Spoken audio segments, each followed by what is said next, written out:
In a world where the news feels bigger, louder, and harder to make sense of, Canadians need more than headlines. Hi, I'm Karen Ciolin, news reporter and host of the Big Story podcast. From world-shaping events to the everyday stories that spark debate, my team and I will explain what matters and why it matters to you. We're here to help you make sense of the news and give you the context you need for those kitchen table conversations. Trusted, Canadian-focused, curious. Listen to The Big Story wherever you get your podcasts. At the start of today's podcast, we wanted to wish all the best to a big hockey family in the greater Toronto area, the Pinizzotto family. Mark, an 18-year Toronto Police Forces veteran, was killed in the line of duty on Thursday morning. He played for the Ontario Junior Hockey League's Oakville Blades from 1999 to 2003, and he was a captain of the team and played professionally overseas in Germany. He and his brothers have had a lot of influence in the youth hockey scene in the area. Jason played university hockey at York, played overseas for about a decade, and Steve played 36 NHL games for the Vancouver Canucks and the Edmonton Oilers, as well as a long career overseas. We wanted to send them our best, in particular, their mother, Linda. Welcome to 32 Thoughts, the podcast presented by your Canadian Toyota dealers and the 2026 Tacoma. It's time to Toyota. Dom, Elliotte, and Kyle back with you through 5 games of the Stanley Cup Final. And the Carolina Hurricanes are now 1 win away from the Stanley Cup. And don't tell me, Elliotte, that when, just like a couple of nights previous, when Pavel Dorofeev made it 4-2 in the third period, did you think Carolina is losing this game? Or did you feel differently on Thursday night? No, I actually felt really good about Carolina in this game. It's kind of weird. There were a lot of things about this one that were different than what we've seen so far in the Stanley Cup Final. There were no multi-goals comeback this time.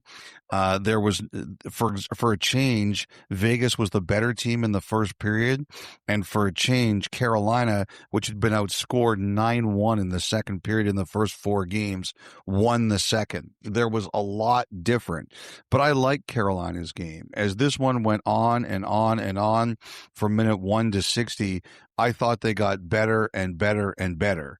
But one thing stayed the same, Kyle, and that constant is the Carolina captain, your new favorite for the Conn Smythe Trophy, Jordan Staal. It didn't matter if Carolina finally had a weaker first period, he still scored. And he could have had several more in this one, as he is on a rampage, a scoring rampage unseen in the Stanley Cup Final in 53 years in terms of goals in 5 games in a row, and 70 years in terms of goals scored in the first 5 games of a Cup Final. He is the one constant. The Golden Knights cannot stop him. And it held true again here in game number 5. You're right. I mean, the response by that line and the Hurricanes in general after Vegas took an early lead in this game.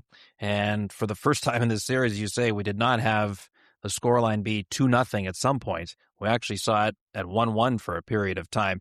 And maybe this game was different from all the others, Elliotte, but I do think for a guy like Nick Ehlers, he himself individually had a night that was emblematic of the ups and the downs of the Stanley Cup Final, right? 3 assists, some of them things of absolute beauty, but twice got caught with flipping the puck over the glass. Vegas scored on the first time. And anyway, all's well that ends well for Ehlers and the Hurricanes, so he was able to laugh about it in the postgame. But how he described his night was pretty interesting. You know what, honestly, Kyle, I didn't think he was as bad as he said it was. I understand the best athletes are really critical. You know, Jack Eichel, who had a huge scrum outside his stall after the morning skate, everybody wondering why he hasn't scored, said, I'm the most critical guy about myself than anyone else. I'm my own toughest critic. And I think most guys are like that. But I didn't think he was that bad. That was a weird first one, the puck over glass. Like, you rarely see people throw the puck into the crowd from where he was. That to me was just an adrenaline play. The second one, again, I couldn't believe it happened.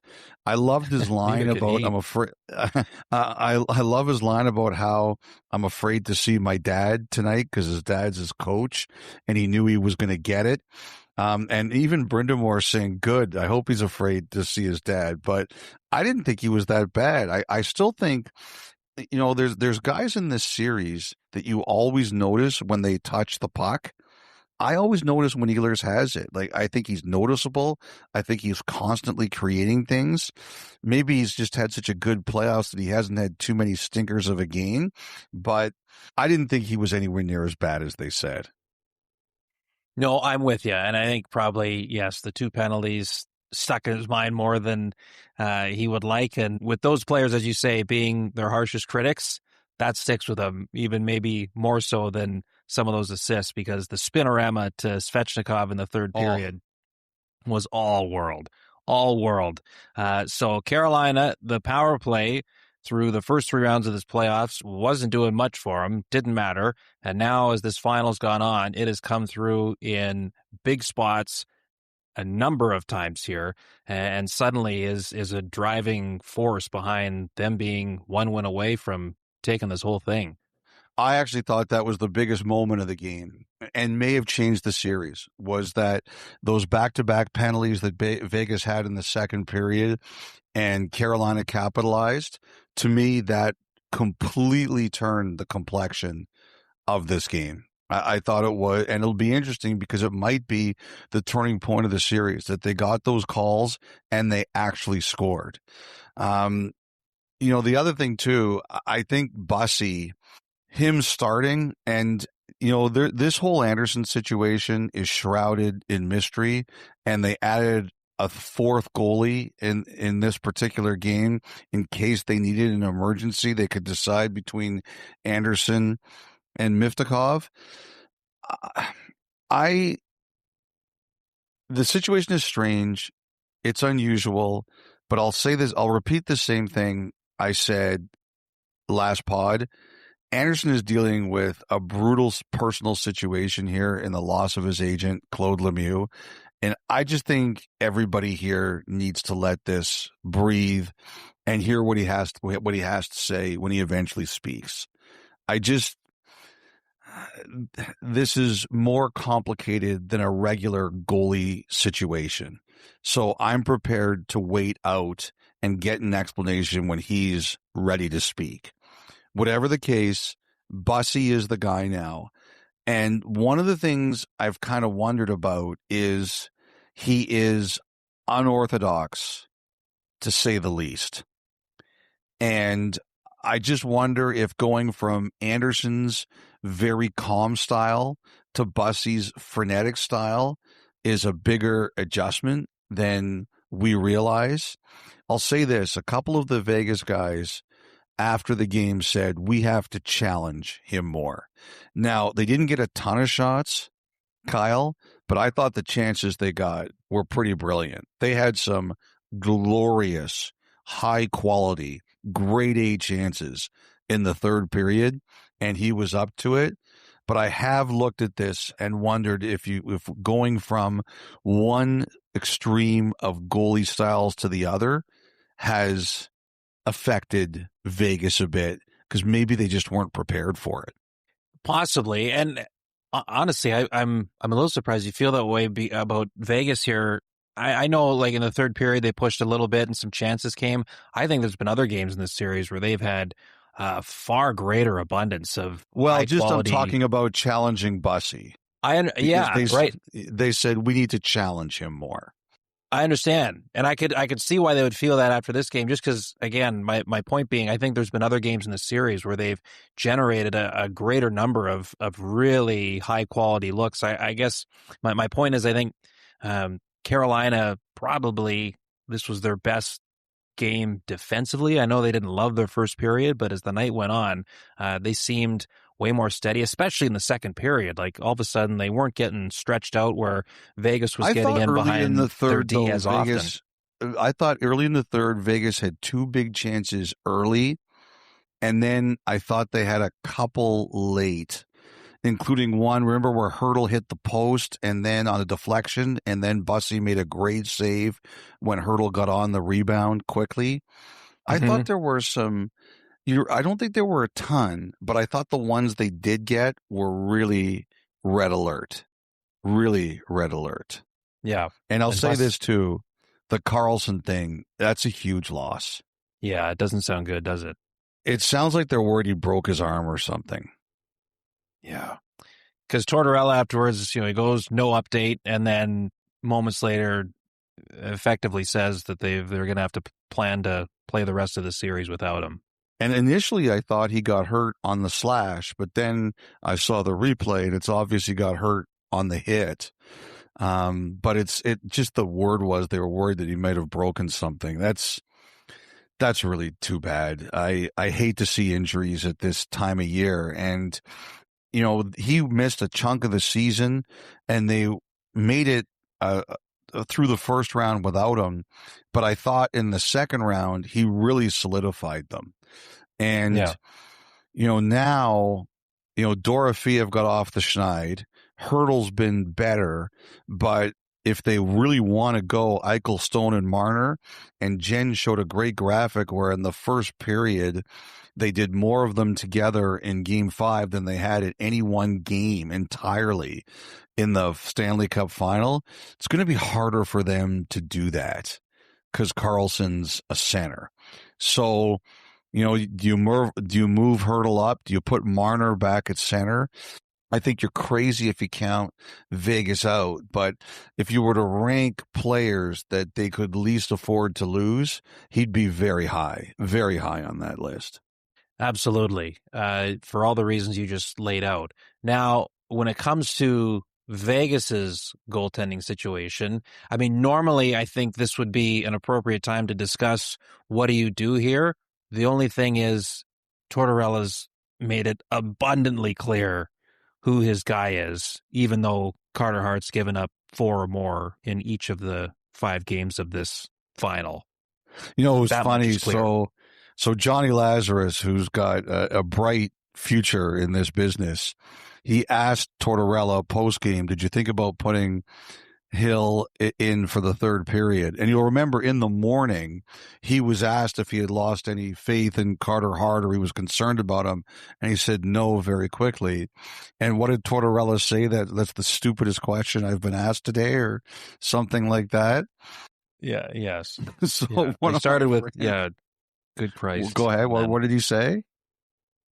He started with good Christ and then proceeded to say that after a completely understandable question. Going, did you think at 4 goals?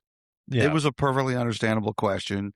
Tortorella is standing up for, it's obvious what he's doing there. He's trying to tell his number one guy that he's not losing any faith in him. You always have to understand what the motivation is for something like that. But about an hour later, one of my friends texted me. He said, it's too bad none of you thought of asking, okay, maybe it was dumb to ask if he's playing the third period, but what about if he's starting Game 6? Is that still dumb to ask? I'm like, I laughed and I said there was no way anybody was going there after that response. Tortorella, the other thing I thought was really interesting about it was he said, we'll be back here. And then he came back to it and said, I'm leaving my suits here. They'll be in the hotel. The fact that he went back to it a second time, he was making sure that we heard it, and more importantly, his players knew he felt that way.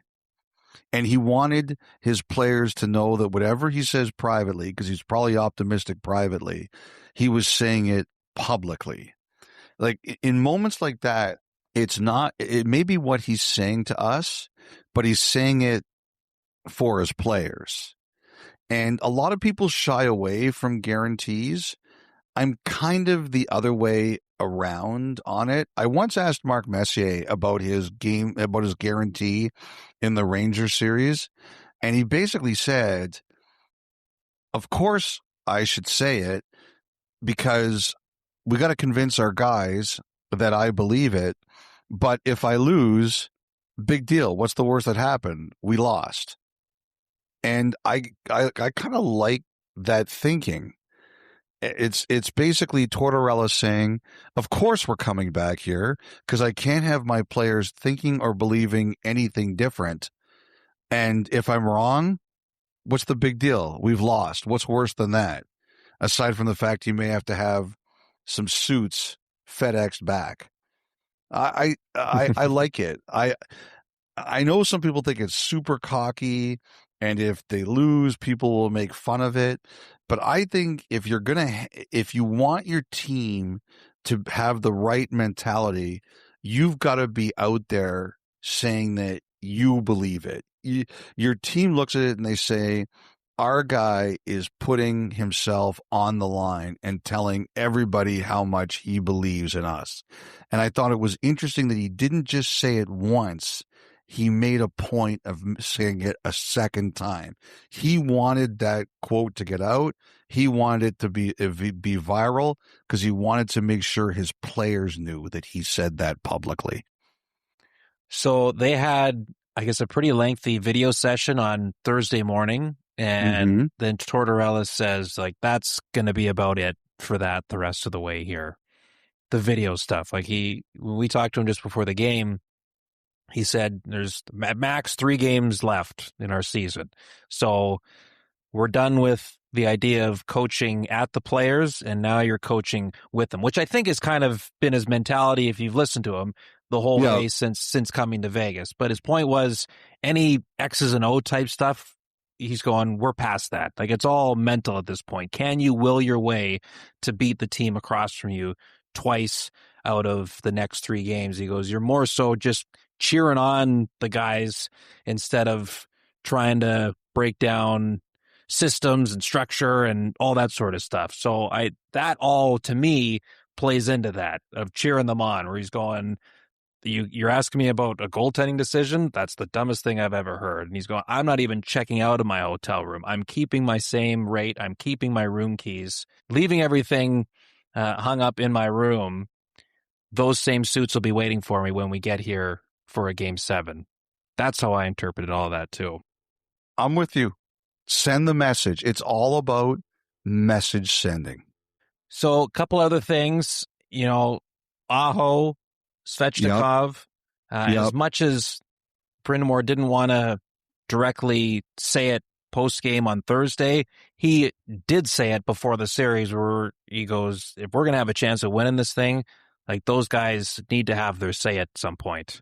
And Thursday night was the night. You could see it all over Aho's face after he scored, and 2 from Svechnikov on the power play.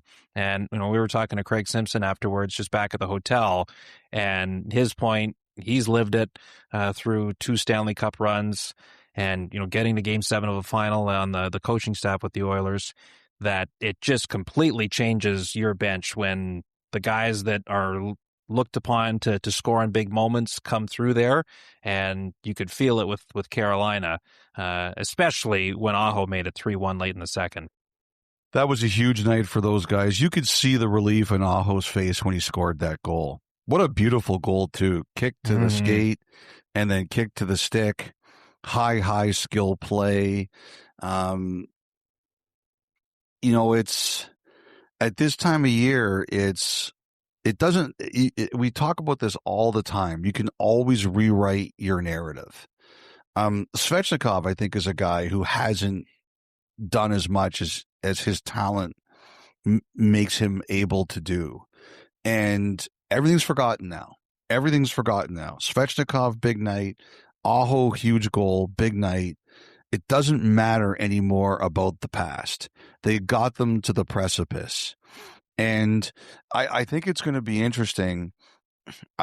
This is a situation where I think the extra day off, I always think if you win, you want to play right away.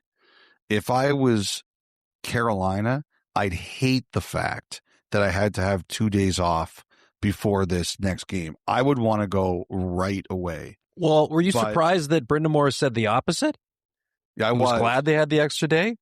I was, but again, I think it goes to, I always think it goes to play the hand that you're dealt and make it sound the best to you. Like Brind'Amour's a master motivator, right? So what's the point of complaining about or saying this sucks? I almost look at it, if you say like, oh no, I hate this or this is bad, then you give you're immediately putting dark thoughts in your players' minds. You're putting things in their head that are excuses or, oh no, this isn't the best.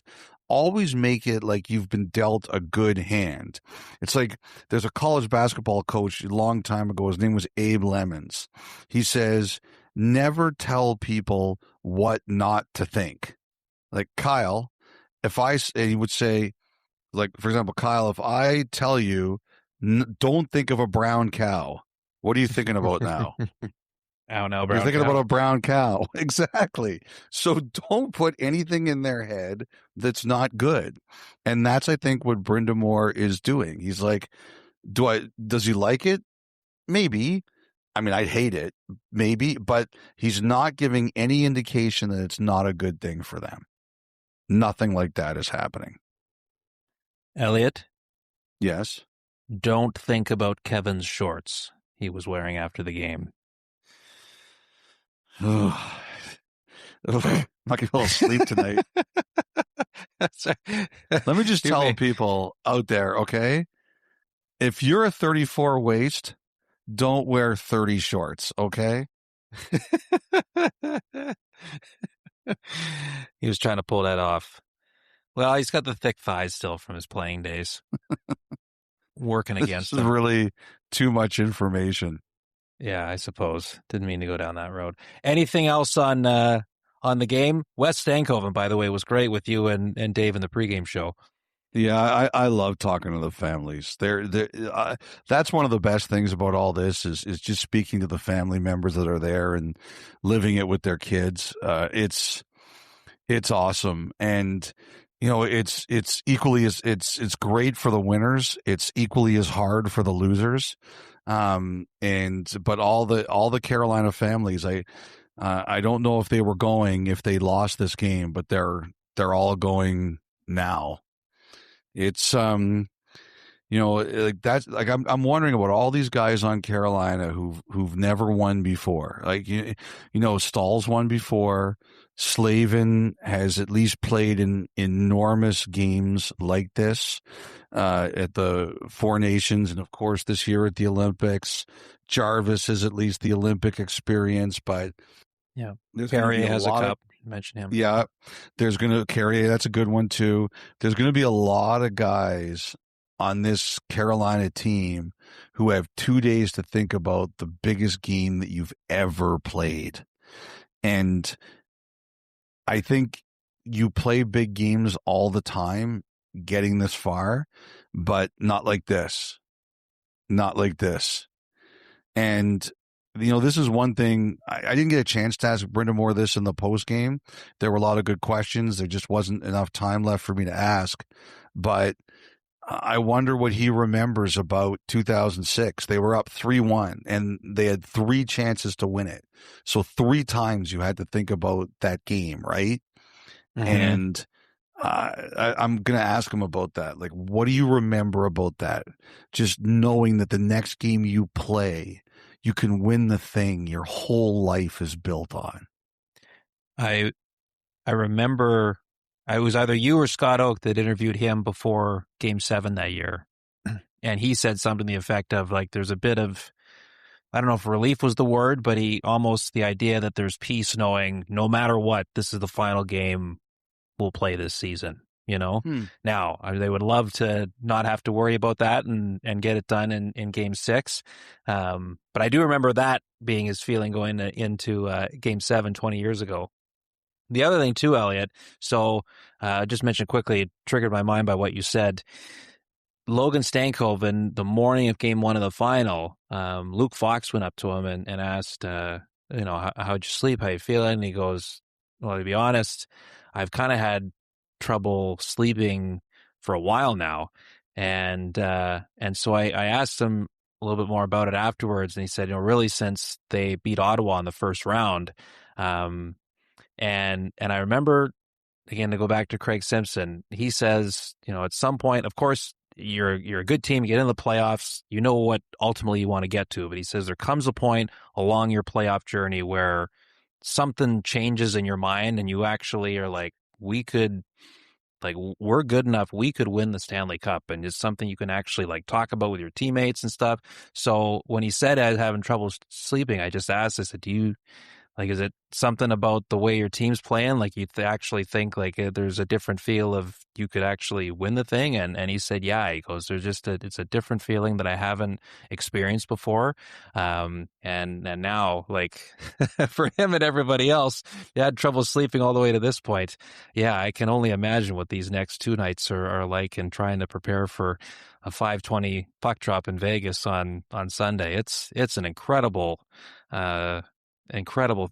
It has to be, of that sort of mind frame, and to park everything aside. The families are coming and what could potentially be waiting for you, but you can't picture the end of the game before it starts. Going to be a long 2.5 days for those guys. Long 2.5 days. You betcha. So Kyle, before we move on from Game 5, there was a David Amber comment that you wanted to address. And let me just say that I'm glad you're doing this, because when he said it, I was in absolute disbelief, but I did not have the time to deal with this on the air. So I'll just set the scene here quickly. So a large chunk of our crew, it was a quick turnaround between 4 and 5, right? Only one day, you're losing 3 hours of travel. You can't fly commercially, really, direct, or it's very difficult to fly direct from Vegas to Raleigh. So a large portion of our crew took flights through Chicago on Wednesday. And unfortunately, so there was bad weather in Chicago. They were delayed, and eventually got to the point where their connecting flight in Chicago got canceled. So they had to stay overnight there. They had a flight, the crack of dawn, Thursday morning, flew into Raleigh, and then had a full work day at the rink, working in the truck. Puck drop was 8:20. Now that we know the result, thank goodness for their sake, there was no overtime in this game. So we know that going in, and it's kind of a unspoken understanding that when you've got members of your crew that's had really bad travel and they're in one for a long day, it's probably not the best time to be making comments like, oh man, I'm really tired from this long playoff, or oh boy, travel's really been something, especially for a few of us that were very fortunate that there was a charter that the league provided for a select number of us on the rights holder side and people that work for the league, just to ensure that we got there on the off day and did not get hung up with travel. So then I could not believe my ears, whether it was either during the pregame, I think it was during the pregame show, right? It was either during that or the first intermission because you were discussing lineup stuff here for the game, and you mentioned how Miftakov called up at Carolina, and you said, I think they may have arranged a private plane for him to be brought into Carolina. And Dave on the air says something to the effect of oh, private plane must be nice. Travel has been very difficult in this series. And I'm like you were on that chartered flight. We had the easiest of travel that there could be. And we've got half of our crew. Half of our crew was like stranded at O'Hare the night before, going on no rest, have been doing all the thankless jobs that comes with putting a live production on the air. And Dave, bright-eyed and bushy-tailed, is like, yeah, travel's been really tough. Ron, back to you. And Kevin actually did call him out immediately in response. That was so Dave. That was so Dave. Yes, travel's been really brutal. Meanwhile, we had the charter where they were feeding us grapes and nectar of the gods. That's right. That's right. Everyone had king beds on there. It was incredible. The plane was massive. Yeah, that.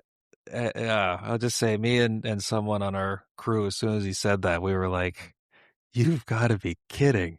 Did he really just say that?" So anyway, you had to worry about fear of retaliation from Hurricanes fans upon landing here. Did not happen. And no, they were great. Now Dave has to worry about retaliation from our own crew. That is so funny. Oh, I'm so glad that he's getting called out for this. It was so brutal. Oh, fantastic. Okay, so Game 6 on Sunday. A couple other things we want to go through on the news front. So a few weeks ago, it was the same day that you had reported that Dylan Larkin had requested a trade. Mark Spector dropped the piece reporting that the Oilers were really looking into moving on from Darnell Nurse. And then here on Thursday, both you and Spec combine for the report that Darnell Nurse himself has requested a trade out of Edmonton. He has come to the conclusion that it is time. Yes. And if you'll remember, a year ago, the Oilers asked all of their players who had no trades if they would be willing or would consider, or if they had any interest on waiving them. And Nurse said no. And it was a very emotional time because they just lost the final, and he was disappointed that it got out. This year, it sounds like they took a different approach and a better approach, and that was they had their exit meeting and then said, let's reconvene. And as Mark reported last week, the Oilers were prepared to meet with him and tell him they wanted him to waive. This time, he was preemptive. He said, I'm not even going to have to make you ask me because I'm going to tell you I'm asking for a trade, something along those lines. And I think the Oilers have been working at this for a little bit of time. And as we reported, it sounds like there's about 3 to 5 teams.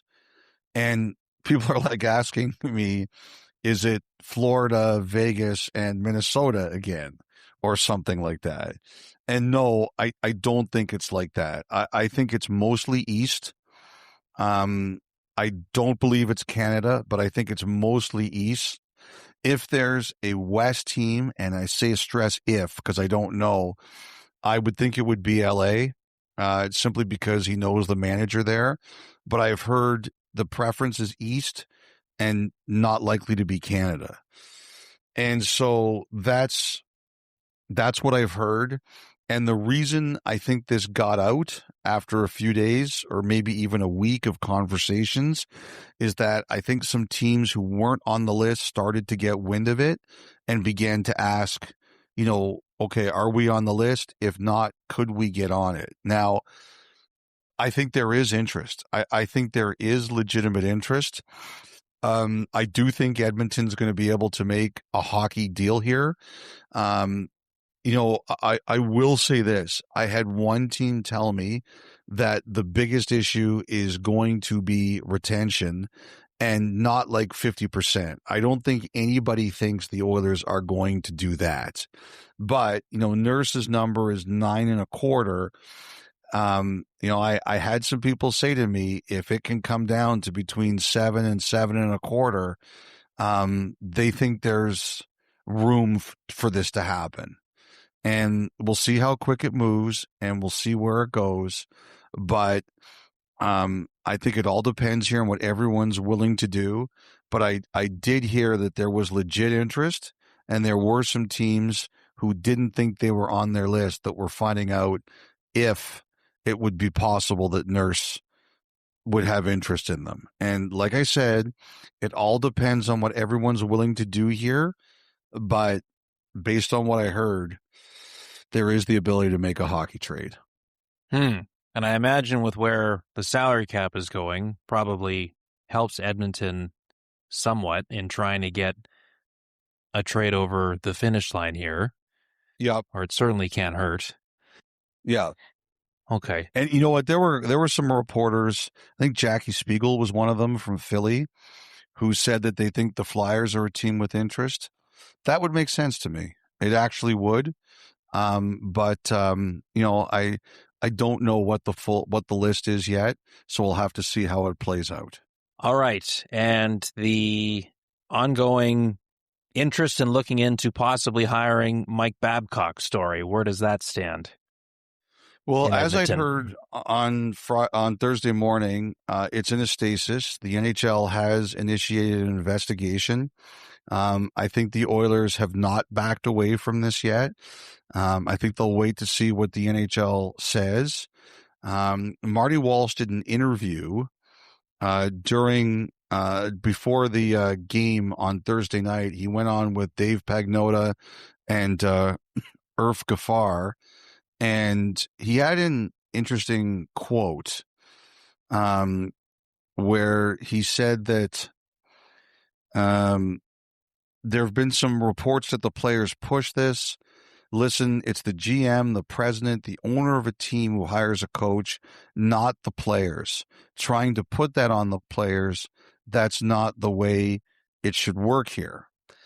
And again, I completely understand why Marty Walsh is saying that. And I think that the Players Association is doing what the Players Association should do here.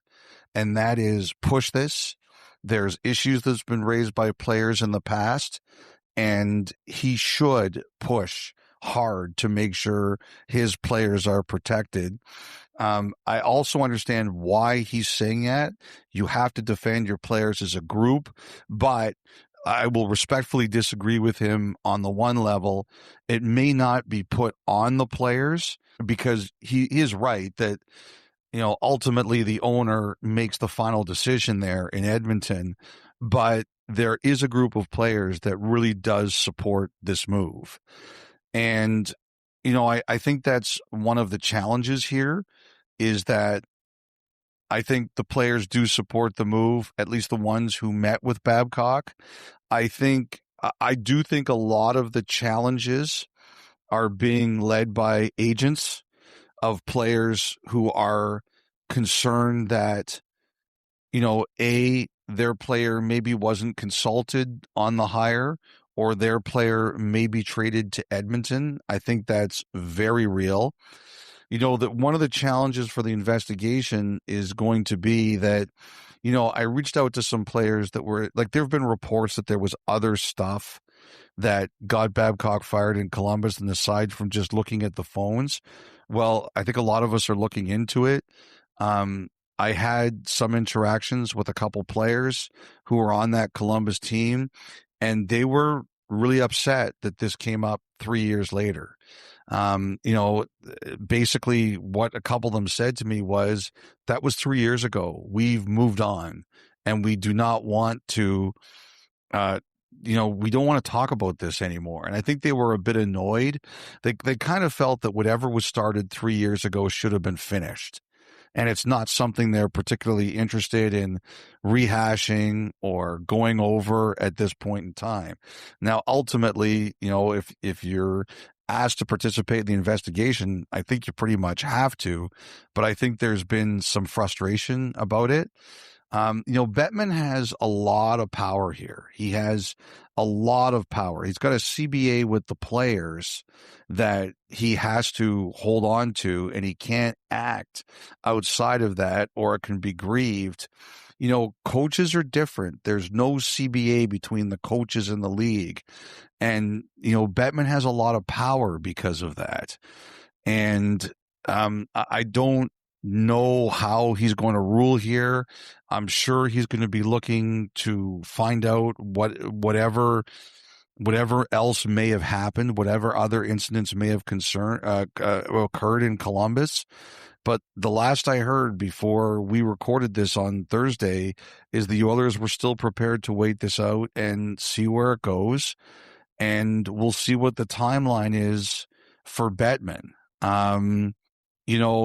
Marty Walsh also said there's no timeline. I had heard that the league wanted to deal with this pretty quickly.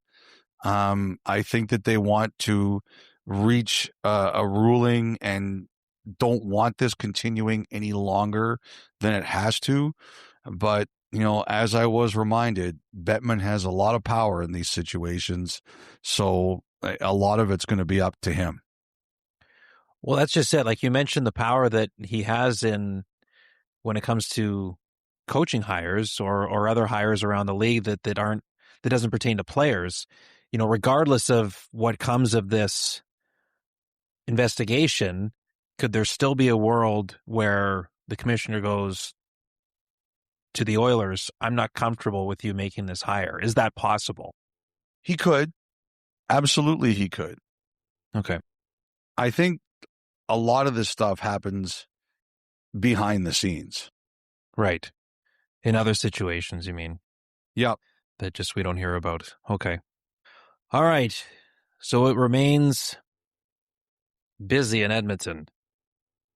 Very busy. How about in Colorado? So Joe Sakic meets with the media on Thursday, along with Josh Kroenke, representing Colorado ownership. And among the things that Sakic says is that Jared Bednar, the staff, aren't going anywhere at this time, and had some interesting things to say around Cale Makar as well. Yeah, so basically he said we're signing him, and I'm not going to disagree with Joe Sakic about anything. The other thing that I thought was interesting was he said that everybody will be ready for training camp. And that's good news because like I said, I'd heard that Makar potentially might not be. So I'm glad to hear that that was wrong and that apparently Makar is going to be ready on time. But I'm very curious to see what that Makar deal is going to look like. I mean, they can sign him to an extension on July 1st. And as you heard, and the one thing I do believe is that every decision that Colorado's made has been about, we have to be able to sign Cale Makar. Everything. It has, eventually they're going to have to extend McKinnon too, and we'll see what that looks like. But everything they've done over the past few years, even to the Rantanen stuff to a large degree, was about Makar and what his number could be. So I'm not surprised in the least bit he would say that. He confirmed that Jared Bednar and the coaching staff would be back. I wasn't surprised to hear that. I was a little bit surprised to hear that everybody was going to be okay, but I'm happily proven to be wrong on that. I'm not surprised he would say that we're keeping Makar. I'm just very curious to see what that number is going to be. And I was also very interested that they doubled down on the team. And they said, nope, this is our group, and we'll try to make it better, but I believe in this group. And it's going to be interesting now. I think the other thing that's going to be a tell here is how long does he keep the GM title, or who does he bring in? Because I think the organization believes that Andrew Cogliano in particular has a big, big future. But does that mean that Cogliano gets more responsibility now, or does he go out and get somebody else? Maybe not even as a GM, but just adds to his front office. Sakic is how long he keeps that chair or how he structures things around him is going to be pretty interesting, because McFarland did a lot of heavy lifting there, a lot. Yeah, and he's lived that in the past too, so wouldn't be surprised if the wheels aren't already in motion, at least on a theory type level of who that next guy could be for the Avalanche. But we'll see. It's, you know, in the NHL, contracts end on June 30th. The year is from July 1st to June 30th. I think it could be interesting this year. It sounds like there's going to be a little bit of movement. Front office roles, you mean? Yeah. Hmm. Yeah. Someone just said to me, better start looking around. Yeah, I mean, we've seen a little bit already, right? Yep. And then, you know, Patrick Allvin now takes an assistant GM role in Seattle. Pascal Vincent becomes an assistant coach with the Kraken also. So there's two more examples. And I mean, you had talked about the idea or the likelihood that Allvin was the likelihood that Allvin was headed to Seattle with the history with Jason Botto, both working together in Pittsburgh. So I suppose none of what we saw out of Seattle on Thursday was a surprise. Did you see Vincent coming and joining the staff there? I didn't. I'd actually heard it was a possibility that Jay Leach could end up there, but he obviously now is the new head coach of Hartford. Yeah. The other thing I wanted to mention was Seattle is that they need a new head coach in their women's team, and Christine Bumstead got hired. Somebody I keep in touch with in hockey circles is a huge fan of hers and asked for a shout out. So I wanted to do that too. So Pascal Vincent, that's a good step up for him. He leaves Laval.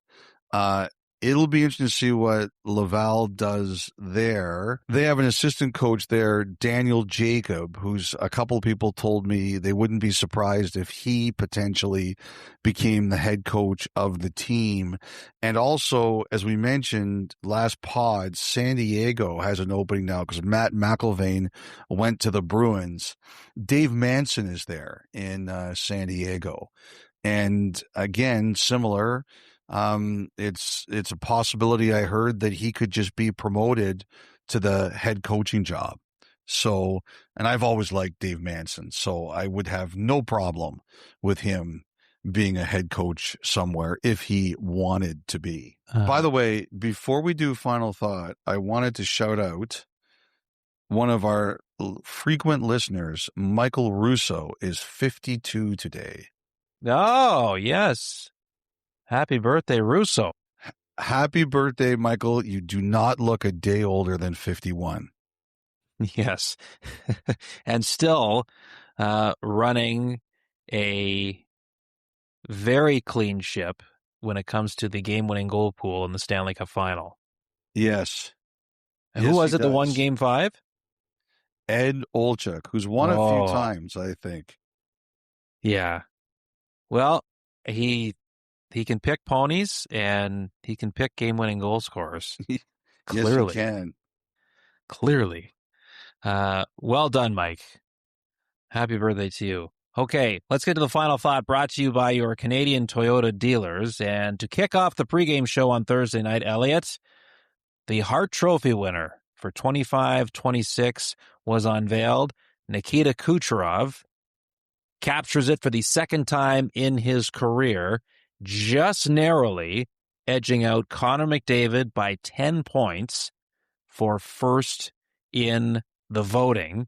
It was, according to the good people at Sportsnet Stats, the closest Hart Trophy vote since 01-02 when Jose Theodore and Jarome Iginla actually tied on points, but Theodore had more first-place votes, so was awarded the Hart. Somebody left Iginla off the ballot, and that's why Theodore won. That was an ugly one. I remember. First of all, I don't want to cheapen Theodore in any way, shape, or form. He was very deserving that year.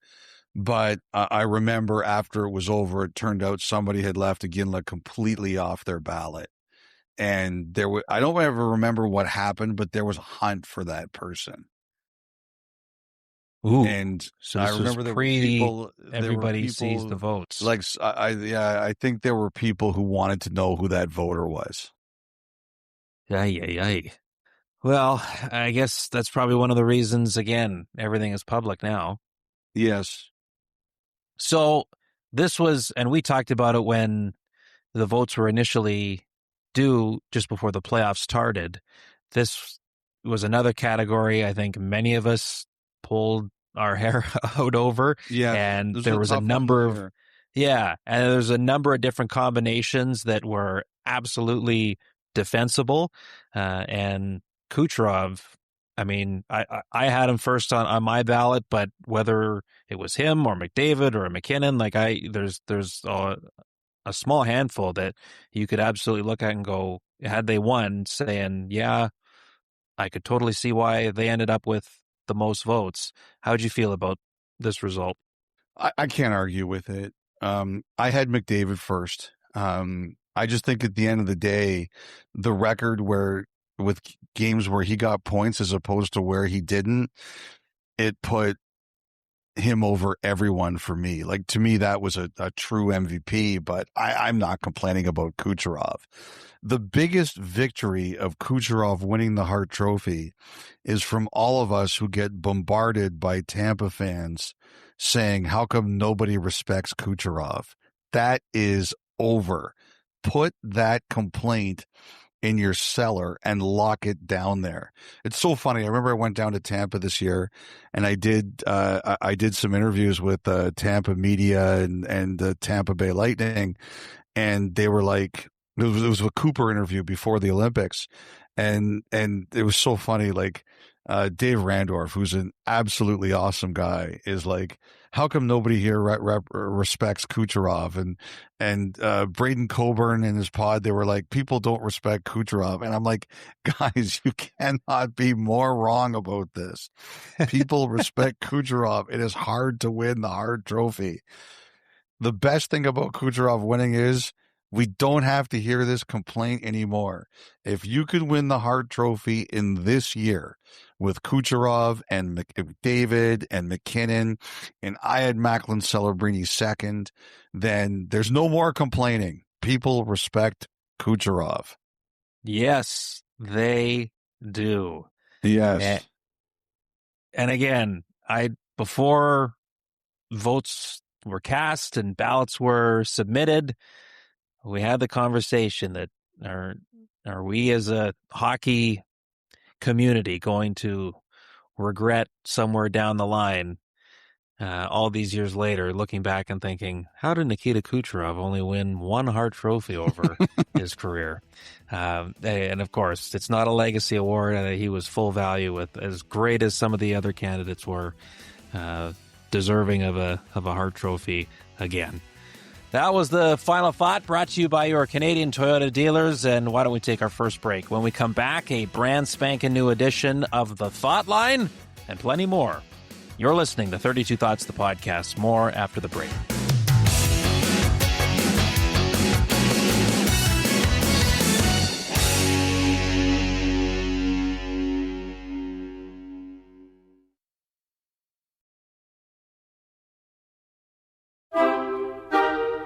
Okay, welcome back. It's time now for the Thought Line, presented by BetMGM. Make it legendary. Elliotte, did you have to use the buddy system leaving the hotel when you got back to Raleigh the other day? Are you okay? Did anyone try to inflict harm after you came right out of the gates last pod and said, Hurricanes fans, I had no faith in your team?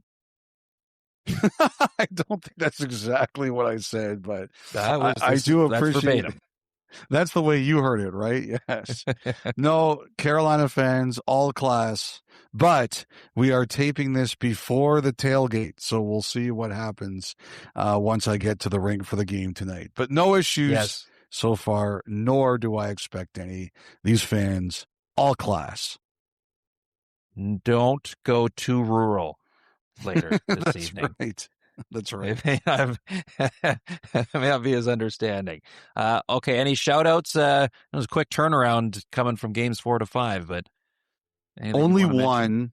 Only one. I wanted to shout out Maverick Turnbull, a 3-year-old from Prince George, British Columbia, a big fan of the local team, the WHL Cougars. Maverick is 3 years old, as mentioned. He's at Canucks Place Children's Hospital right now in Vancouver.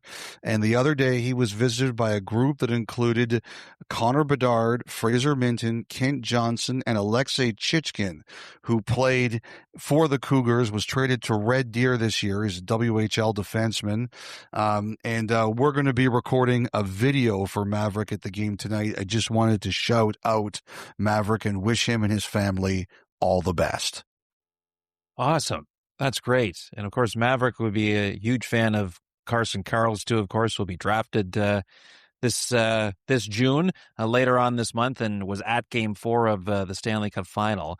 And he said Jim Playfair's had a huge influence on his time when he got to Prince George. Big time, and learned a lot from him there. So a lot of good things going on in Prince George, Karls being one of them. So all the best to you, Maverick. Excellent. That's my only one for today. And it's a beauty. Okay, couple submissions for this edition, Elliotte, and we begin with Scott from Vegas. Hello, gentlemen. In light of the clever rules, such as the jailbreak rule in the PWHL, I came up with this rule I'd like to propose. Instead of the penalized team choosing which player to send to the box on a too many players on the ice or a penalty against the goaltender, what if it was the team that was going on the power play that gets to choose? After all, why would a penalized team get to have a say in which player has to serve the penalty?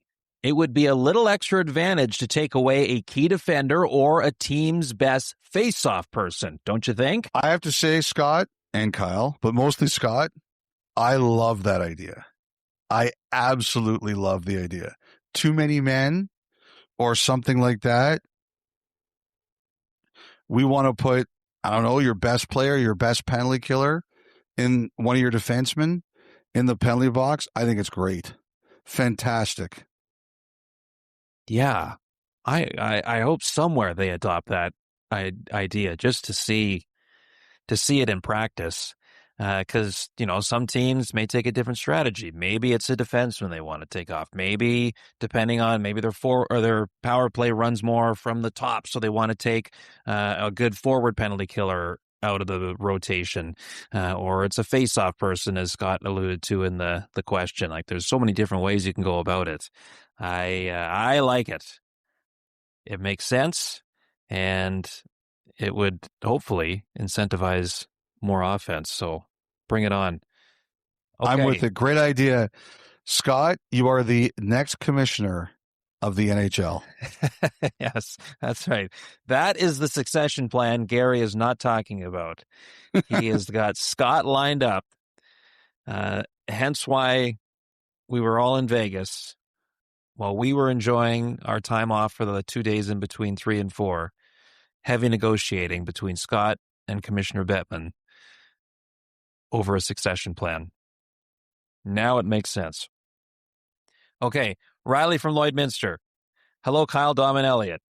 After the Hurricanes' victory to tie the series at 2 games apiece, my friend and I have been having a debate all playoffs about whether visiting teams who have to travel back home, for example, Game 5 back at home, then Game 6 in Vegas, knowing they are returning, does the equipment staff have protocols in place for what gear or jerseys they bring back with them versus what they can leave in the visiting team's dressing rooms?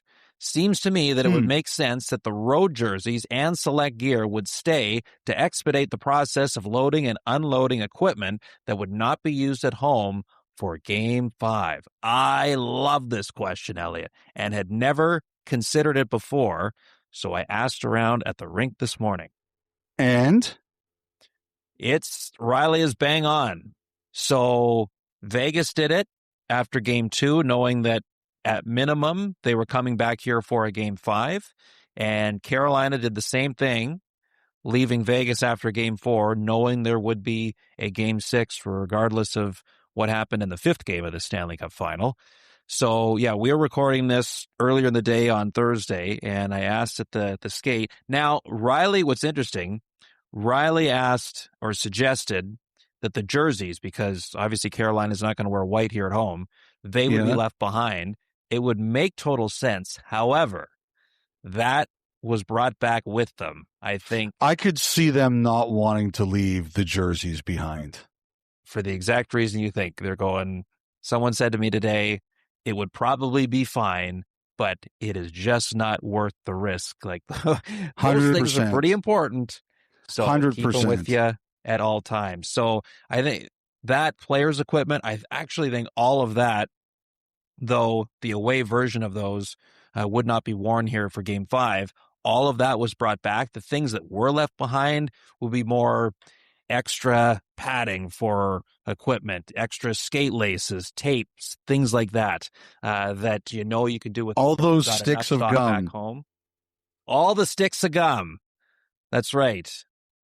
All the juicy fruit was left behind, knowing that they are coming back. So the equipment that you would see on the ice, I think that they took with them out of an abundance of caution, but it's more so all the extra stuff that's brought on the road anytime an NHL team goes anywhere. Those were the stuff that was more so left behind just to make things a little easier. And it sounds like Vegas did the same thing after Game 2.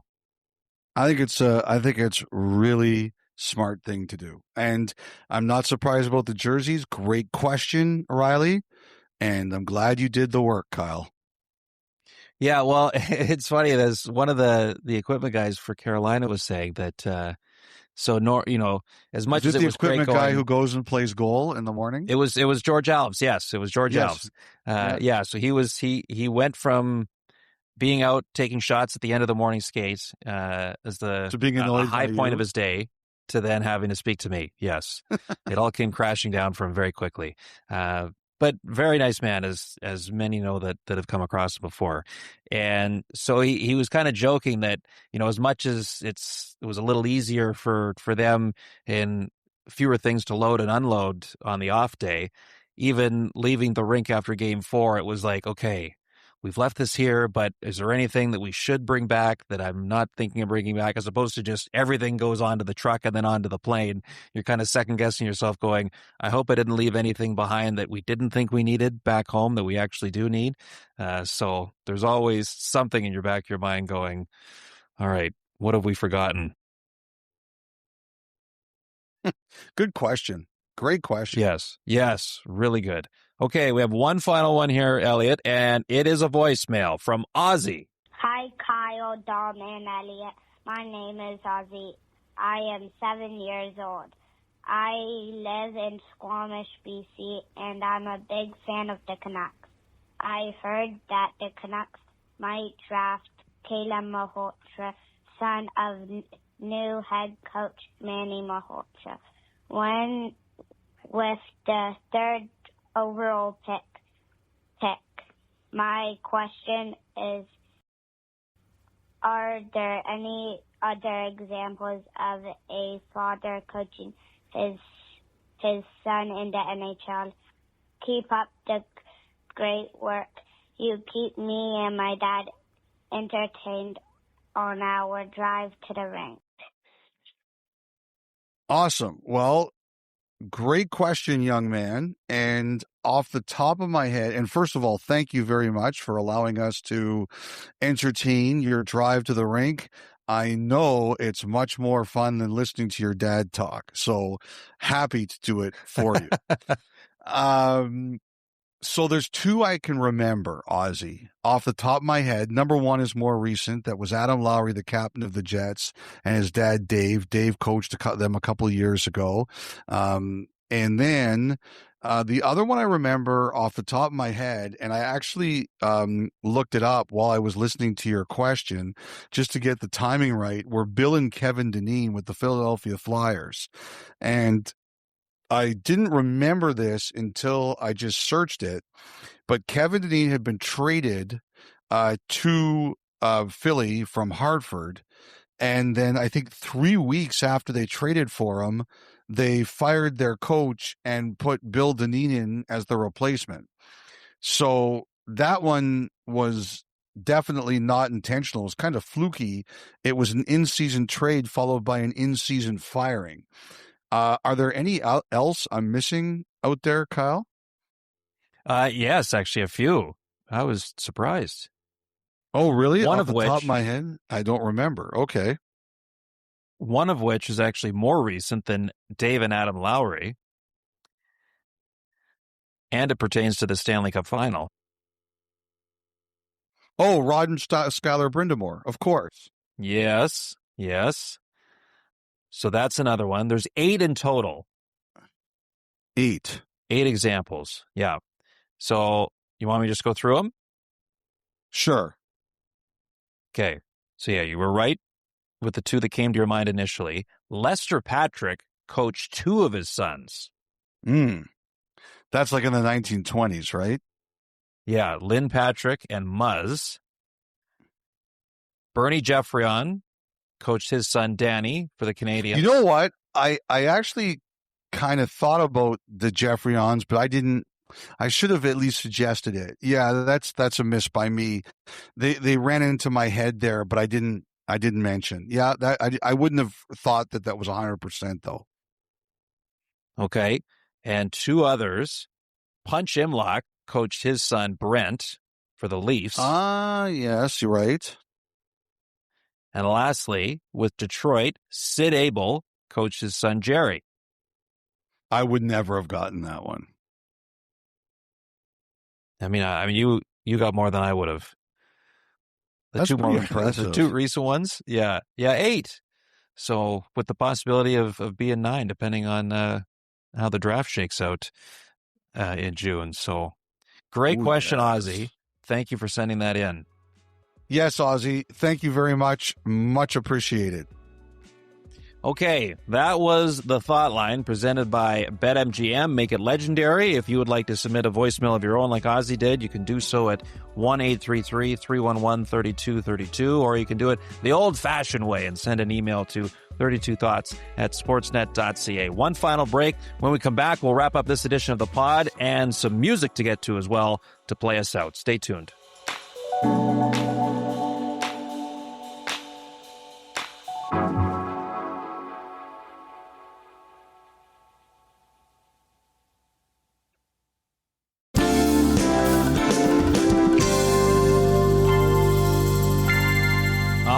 Another 2-day break before Sunday night. Game 6 of the Stanley Cup Final back in Vegas. Hockey Central, the pregame show on the air at 7:30 Eastern, 4:30 Pacific time on Sportsnet. Puck drop a little after 8 Eastern or 5 local time from T-Mobile Arena on Sportsnet and CBC. The first time in this final, the Stanley Cup can be won. Carolina, 1 win away, but as you heard from John Tortorella, all but guaranteeing we'll be back here in Raleigh for a Game 7. The plot continues to thicken in this tremendous Stanley Cup Final. So we will talk to you post Game 6, as in Monday morning, just like old time's sake.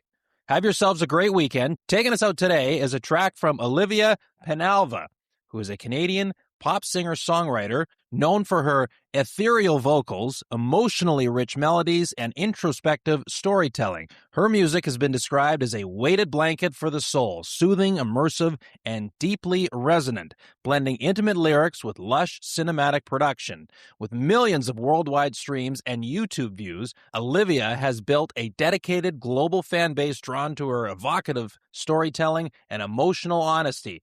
Beyond the studio, she thrives in live performance, creating personal and powerful moments with audiences. With new music on the horizon, Olivia continues to evolve artistically, inviting listeners to follow along as her journey and sound unfolds. This track, along with all the others we have featured this season, can be found on a playlist on Spotify Dom Shermatti was kind enough to put together.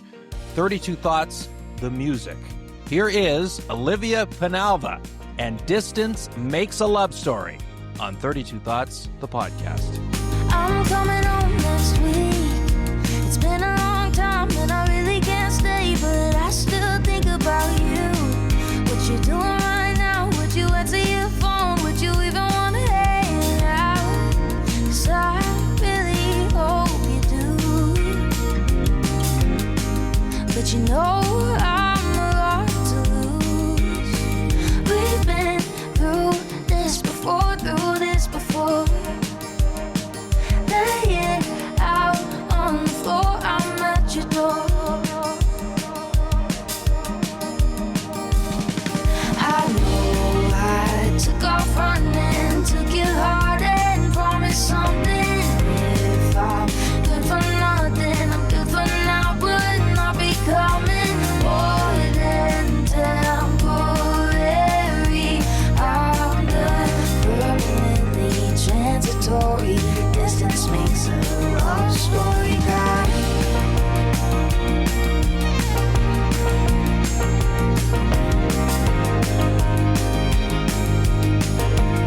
things, so I left and cut all our strings.